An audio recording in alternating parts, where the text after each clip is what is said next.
November 12th, 1620 was the Pilgrims' first full day in America. It took over 2 months for the 103 of them, cramped between the decks on the tiny Mayflower, to cross the freezing North Atlantic. They intended to sail to Jamestown, but were blown off course by violent storms and landed at Plymouth Rock instead. Governor William Bradford wrote, "Being thus arrived, they fell upon their knees and blessed the God of heaven, who had brought them over the vast and furious ocean, and delivered them from all the perils, again to set their feet on the firm and stable earth." This has been an American Minute with Bill Federer. For a free transcript, call American Minute at 1-888-USA-WORD.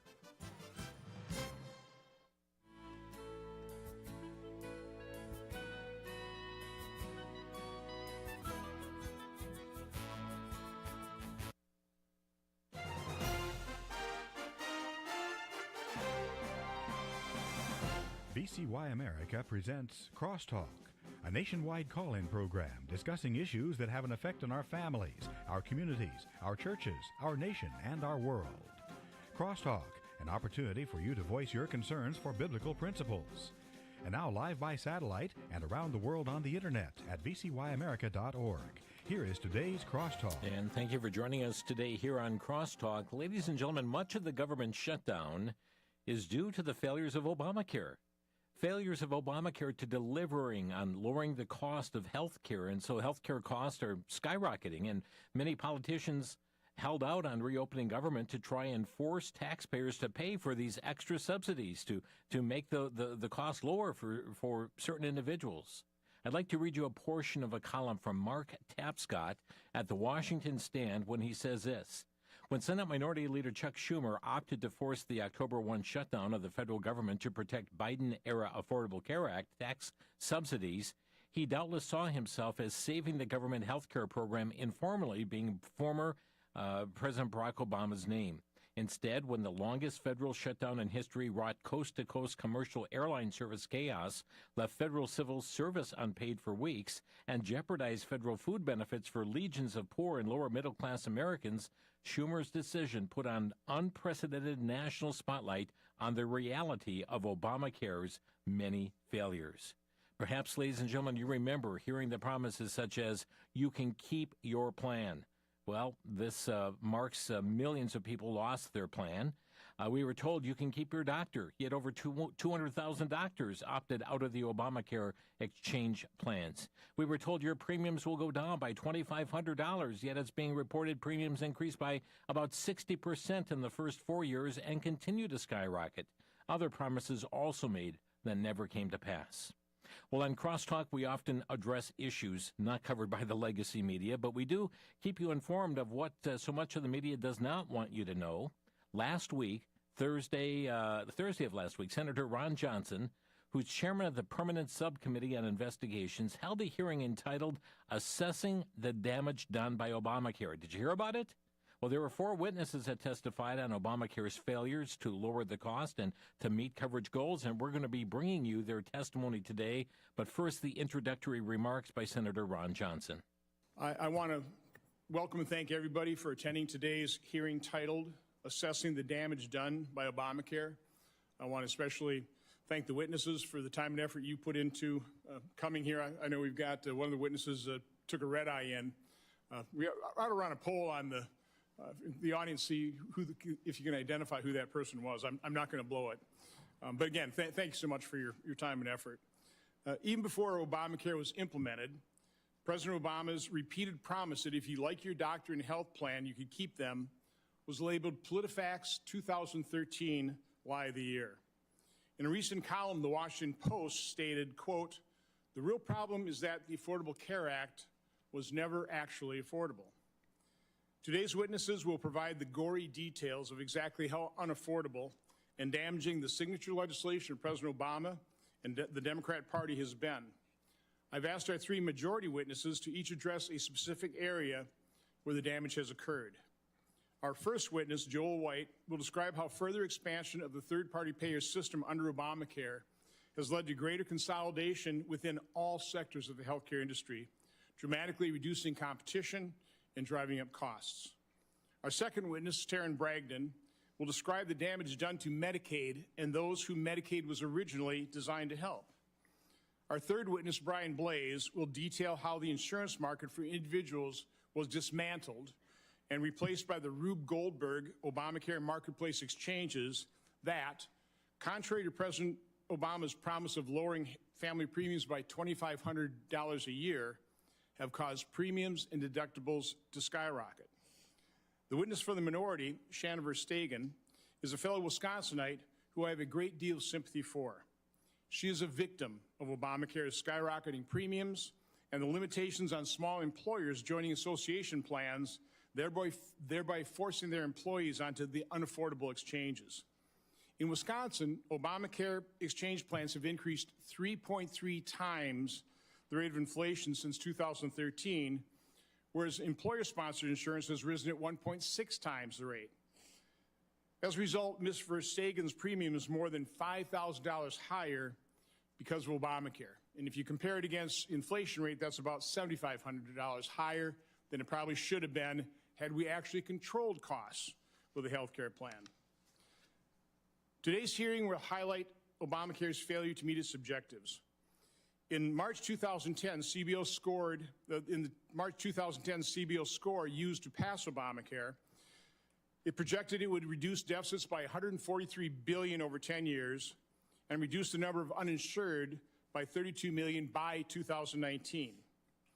In 2013, the year before Obamacare implementation, 55 million Americans were enrolled in Medicaid.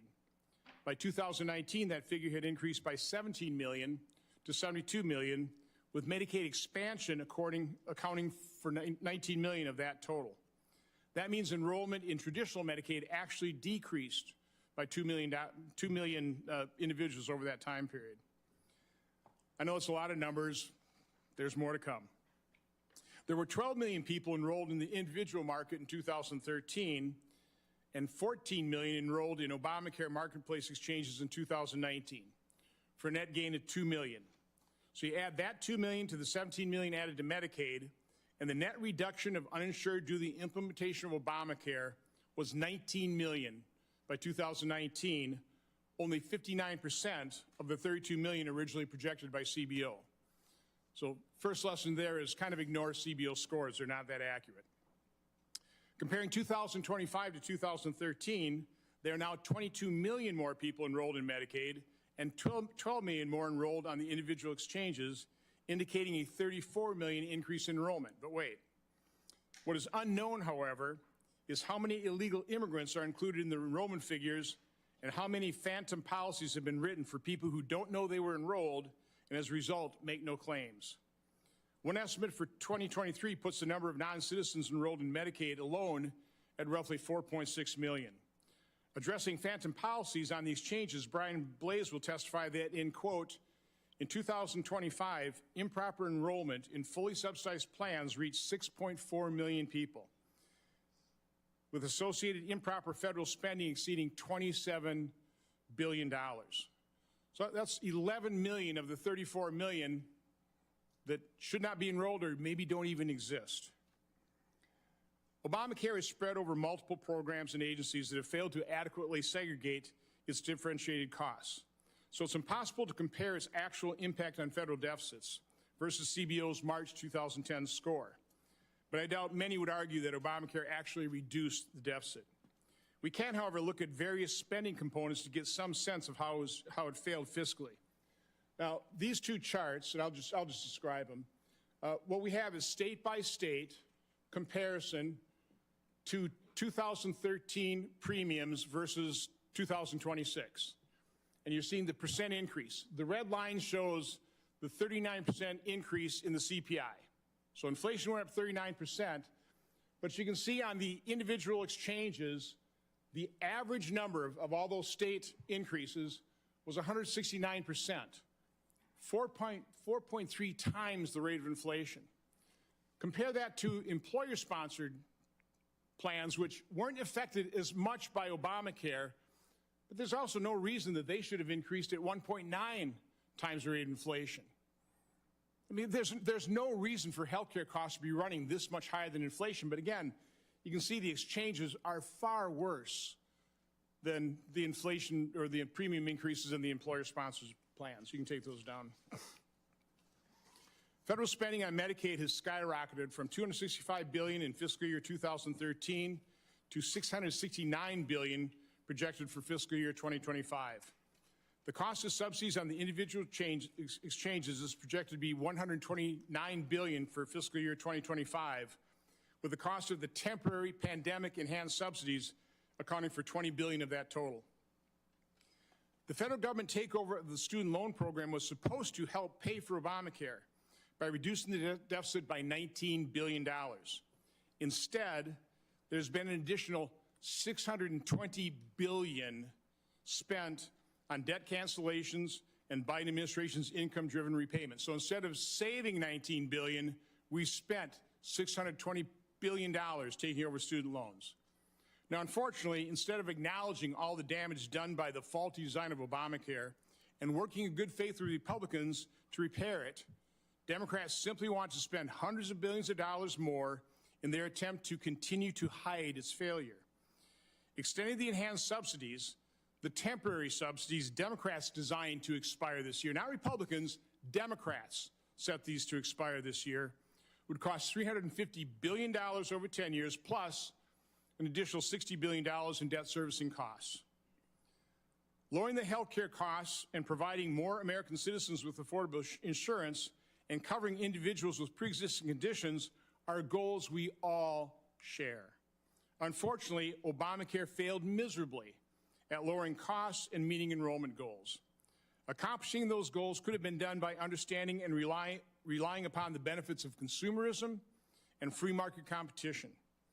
By relying on those principles and returning to free choice for Americans, we can repair the damage done by Obamacare and transition to a health care system that actually works. Senator Ron Johnson, as he made opening remarks at the Senate hearing assessing the damage done by Obamacare. Now, we're going to play a couple excerpts from Senator Richard Blumenthal, who is the ranking member on this committee as well. And here are some of the things that he had to say. This, of course, in opposition to Senator Ron Johnson. Let's be very clear why we're here. It is a Republican effort to destroy the Affordable Care Act. We are seeking to extend the health care tax credits past the end of the year. They make health care insurance affordable for millions of Americans who are right now going to the exchanges and trying to determine whether they can afford insurance. A commitment, an agreement, a guarantee that those tax credits will be extended will enable reopening the government. But that issue is not what brings us here today. It is a broader, relentless, calculated campaign to repeal the law that underlies those tax credits, to destroy the ACA and take away health care insurance from millions and millions of Americans who have come to rely on it. 15 years ago, Congress passed the Affordable Care Act, literally life-saving legislation that made health care accessible for millions of Americans and guaranteed coverage for millions more who suffered from the so-called pre-existing conditions that insurance companies use as a pretext to deny coverage. It made insurance available for millions of small business people, farmers, and others who are self-employed. It made health care accessible to children who otherwise would break bones or get sick and have no accessible health care. And it lowered the costs of insurance for millions. Ever since then, Tell you what, we're going to pause right there, and we'll pick up with this more of this here in just after the break. And it's very interesting how he used the term more accessible, but really stayed away from using the term more affordable, because all of us have seen what has happened to health insurance rates. We'll be back in just 1 minute. You're listening to Crosstalk.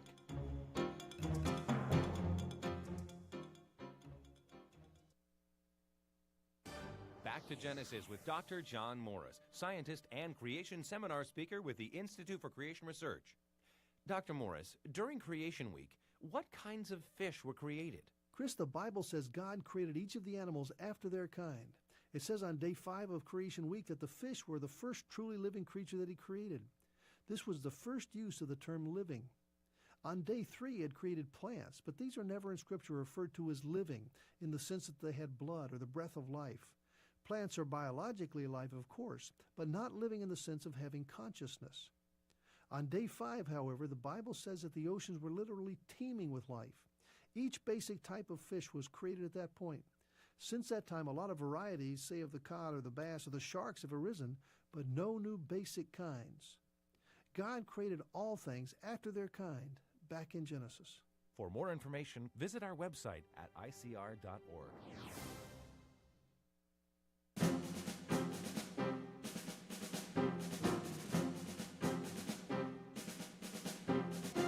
You're listening to Crosstalk on VCY America. November 6th is when this happened, a Senate hearing assessing the damage done by Obamacare. And again, that's what so much of the shutdown was over, is that we need to extend these subsidies, okay? Because, it's not Affordable Care Act, okay? The costs have gone through the roof. And we're going to continue on with a statement here by Senator Blumenthal, who is a ranking member. That means he leads the Democratic portion of the aisle as it relates to this committee. Ever since then, Republicans have been trying to destroy it. They sought to destroy it through more than 60 votes within a few years of its passage, and failed every time, but they came close. I am haunted by a moment, one of the most moving and momentous moments in my time in the United States Senate, when a single vote prevented the repeal of the Affordable Care Act. It was John McCain's vote when he famously went to the well of the United States Senate as the last one of us to vote, and he gave that famous thumbs down with his still handicapped arm. That moment lives with us. Senator Blumenthal went on with further comments here. It has soared in popularity. It turns out that Americans really like having access to affordable health care, and the ACA is more popular than ever.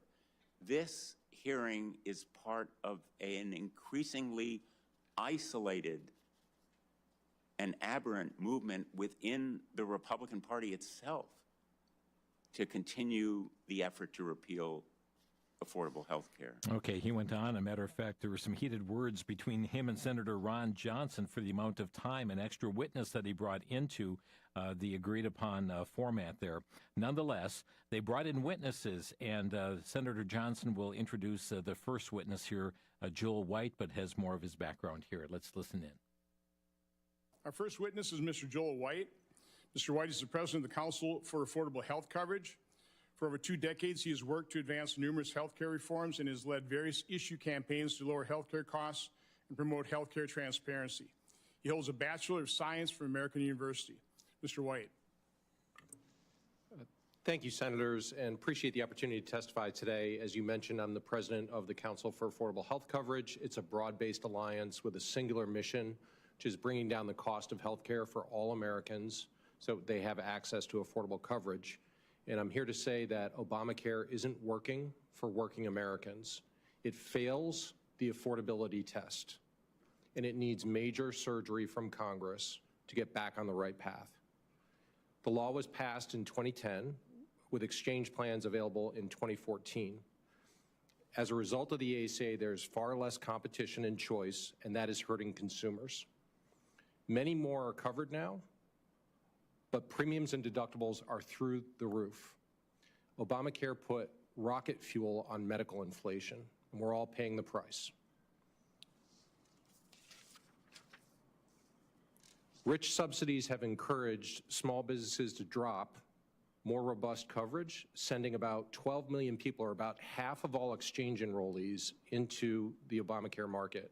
There, they're paying deductibles that are twice as high, in some cases 3 times as high, higher premiums, and have less access to doctors and drugs. We are subsidizing inferior coverage through incentives created by this law. Why is this happening? A big reason is that Obamacare drove consolidation. It triggered an arms race to consolidate in insurance markets and hospital markets. And that is driving up costs in the market and leaving consumers with fewer choices. The ACA's core design requires consumers to purchase comprehensive and expensive plans in order to access the subsidies you talked about, Senator, and that those then lower premiums. The law regulates who can buy and sell what and where, and then offers those incentives to purchase the most expensive plans available on the market. This reduced competition in insurance markets as plans struggled to entice consumers. Many insurers simply left. So just a brief history here, the Government Accountability Office found that private health insurance markets massively consolidated after enactment of the law. The number of insurers per state decreased from 30 insurers in 2011, before the law was enacted, to 4 in 2020. Small businesses options also decreased. By 2018, more than half of U.S. counties on the federal platform only had one insurer. That is not a choice. This consolidation increased premiums and deductibles and reduced those options. But after a deregulatory effort under the first Trump administration, insurers re-entered the market. This led to the first decrease ever in benchmark premiums in the history of the program. And then state-based waivers allowed 20 states to better tailor the market to meet the needs of their consumers. That included a very successful program in the state of Wisconsin, Mr. Chairman, that lowered premiums by 10% and encouraged multiple insurers back into the market. By 2023, as a result of these deregulatory efforts, we had 6 marketplace insurers on average, up from 4 in 2020. But despite more logos on paper, county-level markets remain very concentrated. In many areas, 2 insurers hold 70% of the market. And of course, insurers offer coverage that pays for health care. And here the ACA created the context for massive acceleration in market concentration and power through 340B reforms and value-based care models that reward big institutions and big scale. In 2010, 80% of hospital areas were already highly concentrated. Today, 97% of markets are uncompetitive. This caused prices for hospitals to increase by 15 to 30%, and these costs flow through to the premiums, and they're the primary driver of the premiums and the 26% increase we're seeing next year. Basically, the ACA led to a system of localized monopolies, and that drove up premiums. Between 2013 and 2019, premiums increased 151%. As you indicated, Mr. Chairman, that's far faster than in employer plans and in just regular medical inflation. But the outrage, I think, is in deductibles. Deductibles in Obamacare have doubled since the law was enacted and are now 2 times higher than HSAs and 3 times higher than employer markets. Some deductibles we're seeing next year are $10,000, $14,000, $15,000 a year. That is not affordable for the typical American or the typical American family. I would call ACA plans outliers. They're inferior to most coverage on the market, and they're much more expensive for the average consumer. To sum up, in ACA markets, we no longer see affordable coverage. That's largely being driven by medical costs and the regulatory flaws in the law that are driving less choices for consumer, higher premiums, and higher deductibles. I appreciate the opportunity to testify today. Our next witness will be Mr. Taryn Bragdon. Mr. Bragdon is President and Chief Executive Officer at the Foundation for Government Accountability, which he founded in 2011 to advance free market principles. He previously served in the Maine House of Representatives from 1996 to 2000. He holds a Bachelor of Science in Computer Science from the University of Maine and Master of Science in Business from, is it Husson University? Mr. Bragdon. Chairman Johnson, Ranking Member Blumenthal, and members of the committee, thank you for this opportunity. 6 decades ago, Medicaid was created for the truly needy: children, seniors, pregnant women, and individuals with disabilities and poverty. And for 5 decades, that remained mostly true. And then the Affordable Care Act radically changed that. Obamacare expanded Medicaid to a new class: able-bodied adults. roughly 70% of whom are childless. More than 60% self-report they don't work at all, and most are men. Today, there are more able-bodied adults, nearly 40 million, on Medicaid than any other group. For every senior on Medicaid, there are almost 5 able-bodied adults, more than 4 for every disabled person on Medicaid, and more adults than children. And even though elderly and disabled Americans are more than 3 times more expensive to cover, taxpayers spend more in total for able-bodied adults on Medicaid. In the first decade of Medicaid expansion, the program cost taxpayers more than $1 trillion, which was twice as much as originally estimated. Meanwhile, as that's happened, 700,000 Americans with intellectual and physical disabilities are stuck on Medicaid home and community waiting lists, while Obamacare's able-bodied adults are always at the front of the line. Imagine 3 people. The most physically disabled person you ever met, an impoverished elderly grandmother with severe dementia in a nursing home, and an able-bodied 20-something-year-old man who chooses not to work. Thanks to Medicaid expansion, for every dollar states spend on that 20-something-year-old man, they'll get $9 in federal match. But for that severely disabled person or that frail elderly grandmother, for every dollar a state spends, the federal government will only match about $1.30. That 90% Obamacare match perversely means that in tough times, when states have to cut back, for every dollar they cut from that 20-something-year-old man, the state will only save 10 cents. But for every dollar they cut from the elderly or disabled, the state will save 43 cents of their share of the spending. Meanwhile, Medicaid expenditures for illegal aliens have also skyrocketed through a whole variety of categories: emergency services, qualified alien, or lawfully residing status, as well as through state-funded programs like in California, or by using loopholes like reasonable opportunity periods. In fact, the number of individuals applying and receiving Medicaid coverage through a reasonable opportunity period who were unable to prove their citizenship skyrocketed 400% during the Biden administration. And what's worse is states have taken advantage of abusive money laundering schemes under the guise of so-called things like provider taxes, state-directed payments, or intergovernmental transfers to bankroll even more expenditures for expansion adults and illegal aliens. Provider taxes allow states to draw down even more federal funds with little or no skin in the game. And while state-directed payments reward politically connected providers with Medicaid reimbursement rates sometimes above commercial rates. And despite it all, rural hospitals are in shambles. Medicaid expansion has crowded countless Americans out of private coverage, and if the remaining 10 non-expansion states were to decide to expand, it would push almost 6 million more adults from private coverage onto Medicaid. So as a result, in the first 8 years of Obamacare, hospitals' profits fell by 2/3 in Medicaid expansion states, and more than 70 hospitals have closed in those expansion states since 2014. That's why the big, beautiful bill, under which Medicaid spending is still growing by 33% over the next decade, created common sense Medicaid work requirements for these able-bodied adults. It addressed the abusive provider taxes and state-directed payments, closed loopholes that allowed coverage for illegal aliens, as well as created a $50 billion rural health reinvestment fund while cracking down on fraud, waste, and abuse. Obamacare's Medicaid expansion has left a trail of fiscal destruction. It's prioritized able-bodied adults over the truly needy, elderly, and disabled, and it rewards money laundering by states. That's costly and wrong. Thank you, and I'm happy to answer any questions.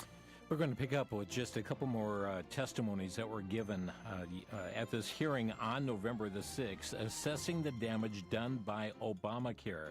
And friends, really, is this what this government shutdown has been all about, is to increase, rather to put out those subsidies, to enhance subsidies that came under the Biden administration? We'll be back in 1 minute with more testimony. You're listening to Crosstalk on VCY America. Ever thought you're too old to impact this generation? The Secrets of Jonathan Sperry is a powerful 95-minute dramatic film depicting a 75-year-old man living in the year 1970 in a small town. Jonathan Sperry befriends 3 12-year-old boys to motivate them to read their Bible and follow the Lord. He spends time with them, teaches important life lessons, and impacts their lives for eternity. The greatest challenge, however, is dealing with the town bully who is influenced in a remarkable way. The Secrets of Jonathan Sperry is an inspiring story that will challenge both young and old, and is available on DVD for a donation of $13 by calling 1-800-729-9829. 1-800-729-9829. The Secrets of Jonathan Sperry. What he teaches will last forever.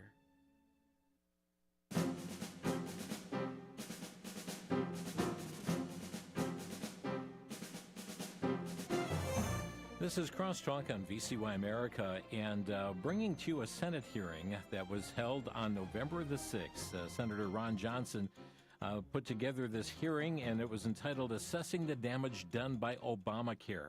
And there is much damage, and the costs have skyrocketed that have not only for insurance premiums, but in health care itself.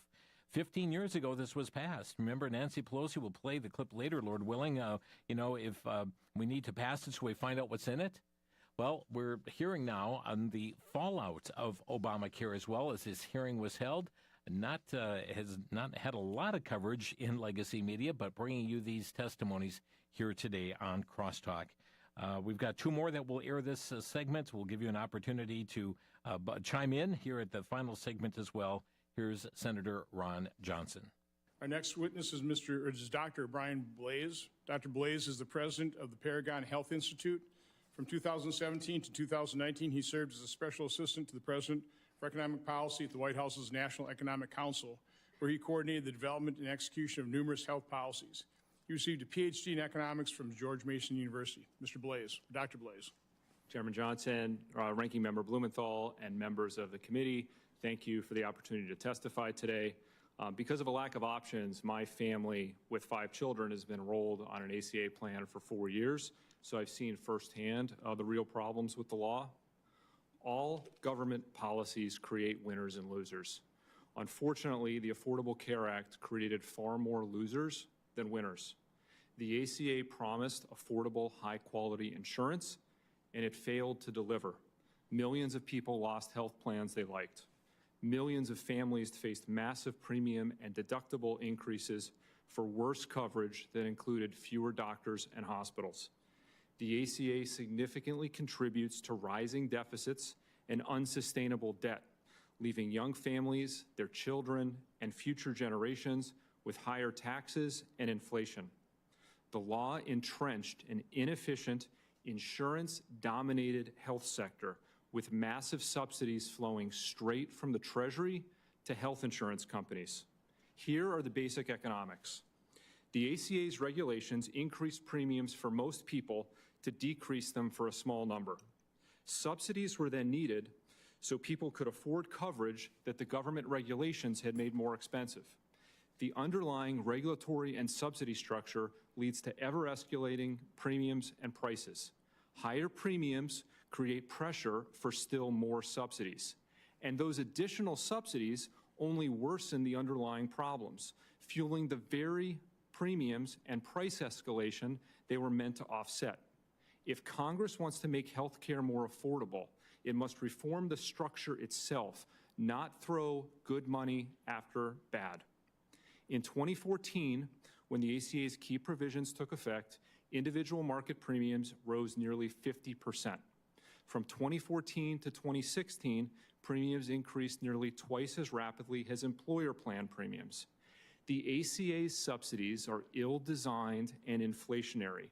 The enrollee's share of the premium is capped, regardless of the total premium. Because enrollees pay only a small slice of the premium, insurers face virtually no price discipline, giving them incentives to inflate costs rather than improve value. The ACA regulations drove higher costs.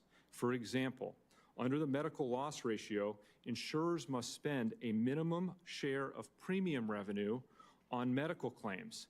In other words, to increase profits, insurers must raise premiums. The ACA's essential health benefit mandates requires all plans to cover the same set of services regardless of what consumers want or need. These rules increased wasteful spending and premiums. COVID-era subsidy boosts resulted in fully subsidized coverage and led to massive fraud in the program. In 2025, there are 6.4 million people enrolled in fully subsidized plans who are not eligible, costing $27 billion. In 15 states, there are more than twice as many enrollees in fully subsidized plans than are eligible. Many of these enrollees were signed up without their knowledge or consent, victims of massive fraud schemes. A staggering 40% of fully subsidized enrollees used no medical services in 2024. Many of these zero-claim enrollees are phantoms. Federal taxpayers sent more than $35 billion to insurers for people who did not use their plan a single time. The ACA's subsidy structure, particularly with the COVID credits, incentivized small employers to drop coverage. The percentage of small employers offering a health plan has dropped by 1/3 since 2010. The ACA has also led some state and local governments to drop retiree health coverage, offloading that expense onto the federal taxpayer. The COVID credits, by lifting the subsidy cap at 4 times the federal poverty level, encourage early retirement. It has led to situations like a retired couple in their mid-50s who earn $136,000 in pension income from government service, receiving $15,000 in ACA subsidies. ACA premiums will rise next year because of underlying flaws in the program. Only a small portion of the increase is from the expiring COVID credits. The underlying ACA subsidies provide enormous protection for more than 93% of enrollees from high premiums. Most will pay less than $80 a month for a plan next year, with the federal taxpayer picking up 80% of the premium cost and a higher percentage for lower-income enrollees. The Inflation Reduction Act set the COVID credits to expire after 2025, and they should end. Continuing them would exacerbate fraud, increase premiums and healthcare prices, drive out alternative financing arrangements, remove the imperative to reform this failing program, and drive the country deeper in debt. Real reform does not mean spending more taxpayer money. It means giving consumers the freedom to choose the coverage and care that best meets their needs. Thank you. You see, friends, as we're listening to this testimony that took place November 6th, assessing the damage done by Obamacare, I mean, we are learning that there's just no limits on as far as escalating the costs for medical care or for the insurance premiums themselves. If the government's footing the bill, now keep in mind, ladies and gentlemen, you and I are the government, okay? It is us who are paying for these massive subsidies that have been taking place. Now, I'm going to be sharing one last piece of testimony, and this came at the request of Ranking Member Blumenthal, Shanna Verstappen, and we find, according to Ron Johnson, as he said at the very beginning, this fourth witness is really a victim of Obamacare soaring premiums and perverse incentives, causing employers to drop coverage and force their employers onto these unaffordable exchanges. Here's that final testimony that took place. Our final witness is Ms. Shauna Verstappen. Ms. Verstappen is the fitness director at Supreme Health and Fitness, a small gym located in Madison, Wisconsin. She and her family receive health coverage through the ACA marketplace. She received a degree in kinesiology. You got this. Kinesiology. I actually tried to kinesiology. Figure it out, but I'll let you say it. Exercise science from the University of Wisconsin. Ms. Verstappen. Good afternoon, and thank you so much, Senators, for the opportunity to share my family's story here today. My name is Shauna Verstappen, and I live in Madison, Wisconsin, with my husband and our 2 wonderful little boys, who are 7 and 10 years old. I'm a proud member of Moms Rising. I'm here today as a proud user of the Affordable Care Act and the healthcare marketplace. Like so many other working families, I don't know what my family would do without it. My husband and I both work in the fitness industry as trainers and group fitness instructors at a really wonderful small gym in Madison. We love our jobs, and we both work very hard helping others on a daily basis. We've both been employed there since high school, so almost 30 years. Due to the small number of full-time employees at our gym, the owners don't provide us with health insurance. So we purchased health coverage for our family through the ACA marketplace for many years. We currently are paying $460 each month for our family of 4. Without the enhanced premium tax credits, our premiums are projected to increase to an unaffordable $700 a month in 2026. Losing enhanced premium tax credit support would create a real crisis for my family. Trust me, we've already cut back on spending in every way we know, along with adding lots of additional work hours to both of our schedules. We rarely go out to eat. We haven't gone on a vacation in years, and for 2026, we're looking at scaling back some of our children's sports and other activities our kids enjoy. With the threat of the subsidy ending, we're exploring all of our options. My husband is even considering finding another job that offers employer-sponsored health coverage. That's been really emotional for us because although we're certainly not above working at a large realtor like Costco, it would mean setting aside the skills he went to college for and work that we truly love. We're also considering shopping for a cheaper plan, most likely with a higher deductible, but that's risky for our financial stability. We also did talk about not being covered at all, but with 2 kids, that didn't sound like a safe choice for our family. These options and decisions are tough and, quite frankly, really scary. We're a middle-class, healthy, hard-working family, and like so many others, we're struggling to make ends meet with the prices for food, housing, clothing, electricity, and everything else skyrocketing. The prospect of our health insurance premiums increasing by several $100s is devastating for us. It would be a major financial blow to my family.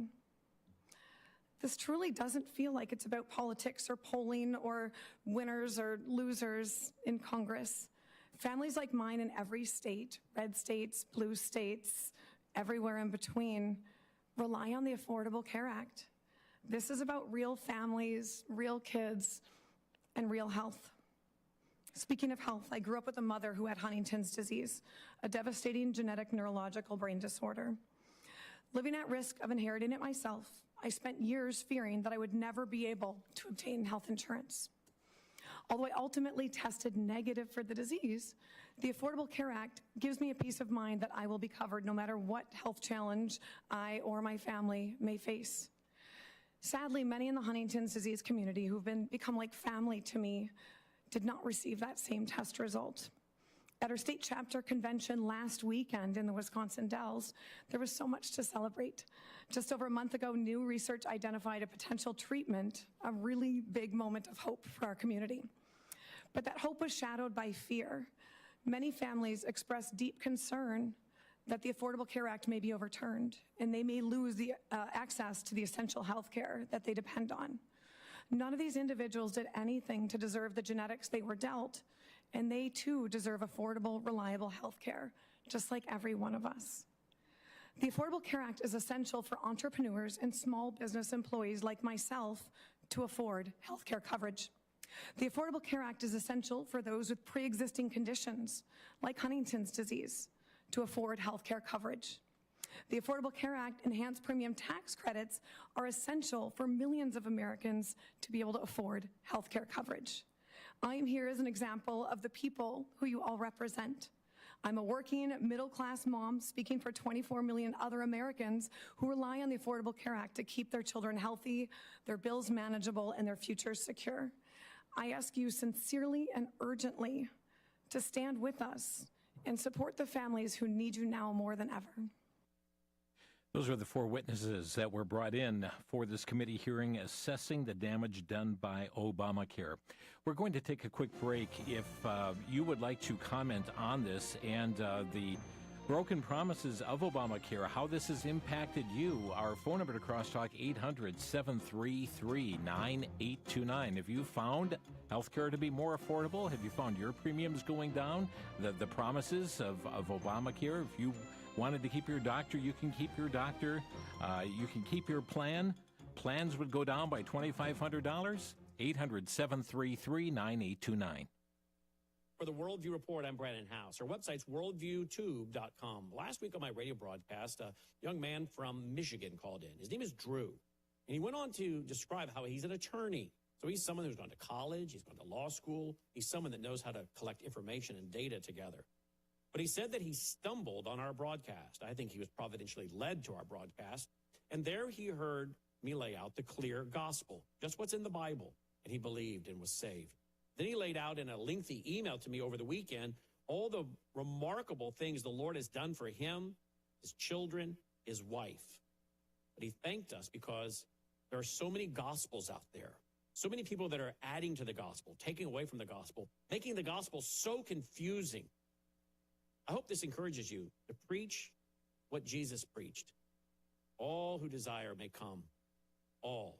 Preach the gospel to everyone. There are people eager to hear it. I'm Brandon House.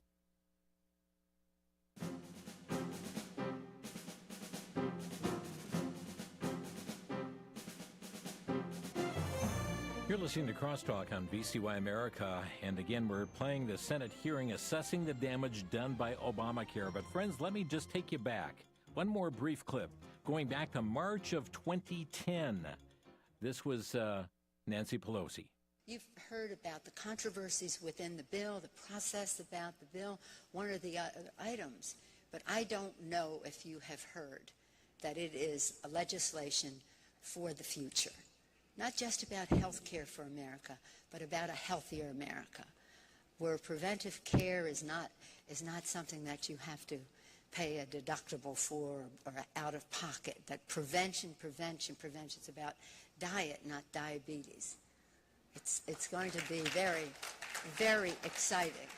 But we have to pass the bill so that you can find out what is in it away from the fog of the controversy. Is the fog gone now? We have to pass it so you can find out what's in it. Our phone number to Crosstalk, 800-733-9829. Greg in Cincinnati, Ohio, you're on the air. Brother Jim, Obama lied when he tried to say, oh, you can keep your doctor, because I got to change mine, because Humana's not even using Mercy West as a primary care. I've got to go to somebody else, because my doctor was brain and power, and he's not one of their providers. Yeah, I think, and we understand as many as 214,000 doctors opted out of participating in Obamacare. You could not keep your doctor. That was not a true claim. No, it was not. Yeah, thank you, Greg, for your comments. Let's go to Kathy in Wisconsin. You're on the air. Hi. Here's a story about this. I get paid twice a month. One check covers my mortgage with a little bit left over. The other check has to cover everything else. My husband is disabled. My premium for next year is more than my mortgage payment. My. So how am I supposed to do anything? I'm obviously going to want to stay in my house. So. And we were told that premiums would go down by $2,500. Well, I actually work in the insurance field, and as soon as this started years ago, we all said, this is designed to implode.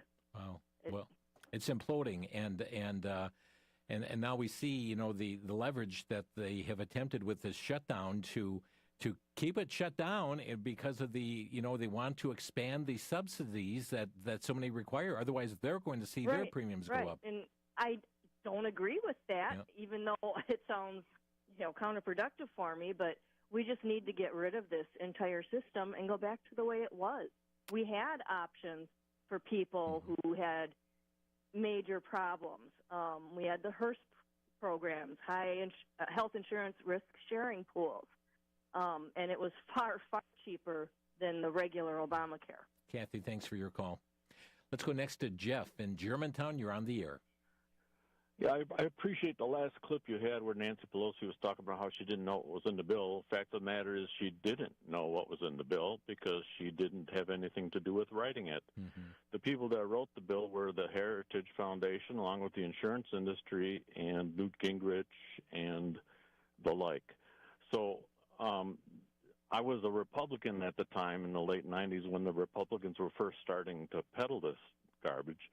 And for that reason, I turned away from the Republican Party and supported Obama. Well, Obama gets a couple $100 million from the insurance industry because he campaigned against that bill. He gets a couple $100 million from the insurance industry, and a month into his presidency, he says, well, we need to set aside all those things that we fought for. Mm-hmm. So those like me that I literally worked for the Obama campaign because I was against the Affordable Care Act. Wow. And then he goes and passes it. So you imagine how outraged I am the time I spent working for his campaign. And then he goes and passes the very bill, the very thing I was fighting against. Mm-hmm. Thank you, Jeff. Of course it's a mess. Yeah. They ended up eliminating the mandate that you buy health insurance. Well, I just don't. I don't have health insurance. I just don't go to the doctor. So, Jeff, thanks for your call. Let's go to Dan next in Onalaska. You're on the air. Yeah, thank you. An inventor, Buckminster Fuller, once said famously that instead of fighting to change the paradigm, you need to create a totally new one and make the old one obsolete. Now, many people are spending a lot of money on self-care, purchasing vitamins, nutrients, and alternative health care protocols, therapies, but these aren't never provided in the hospital because they're all drug-based. So we need to create alternative health clinics that the public will support, like chelation therapy and oxygen baric therapy for strokes, and all kinds of other nutrients and probiotic enzymes that you'll never get by the hospital franchise. And when the people begin to open up these clinics and fund them and get natural protocols that the hospital won't even recognize, then we can start having change, and then they will lower their prices because nobody will be going to them because people will wise up and take charge of their own health care and letting somebody else be in charge of them and say, well, I just do what my doctor tells me. I can't do anything unless my doctor tells me because I'll get drug problems and interference, so I have to pay attention to the drugs. People, you are created by a holy God, a creator, and he provided all the things you need in the leaves and the plants and the enzymes and the probiotics. Thank you, Dan. We got your point. Thank you very much. Let's go to another Dan in Delaware. You're on the air. Hey there. Yeah, thanks for taking my call.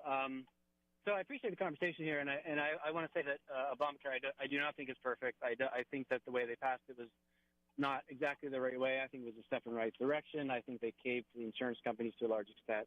What I do hear missing from this conversation is the fact that you're very critical of Obamacare and things haven't lived up to their promises. But what I'm not hearing is that the Republicans have had 15 plus years to come up with an alternative, and they literally have not had one actual viable alternative other than to cancel Obamacare and then go back to a time when people I have a pre-existing condition, so thank God for Obamacare. But kids getting covered till they're 26. Pre-existing conditions getting covered. I mean, I would like to see an alternative if there is one, but I just haven't seen it from the Republicans. And I know, I agree that it's imperfect. I do, but I also think you need to sort of throw in there that there is no viable alternative from the other side. And until they do that, we should try to bolster it to the extent possible before we burn the whole house down. Okay, well, and that's what's happening. And we're out of time here. The theme music is playing, but that's what's going on is the house is burning down. The subsidies have just gone through the roof. And certainly what we are paying, the insurance companies are getting bigger, healthcare costs are skyrocketing, and certainly the plan that's been put into place and orchestrated here through Obamacare just is not working at all. Well, friends, thank you for joining us here today. We've run out of time. We wish we had more, but thank you for joining us here on Crosstalk. You've been listening to Crosstalk via satellite and the internet from VCY America. Views expressed may or may not be those of this station. For a CD of today's program, send a donation of $6 or more to VCY Tape Ministry, 3434 West Kilbourne Avenue, Milwaukee, Wisconsin, 53208, or download by RSS or podcast from crosstalkamerica.com. And join us again for Crosstalk.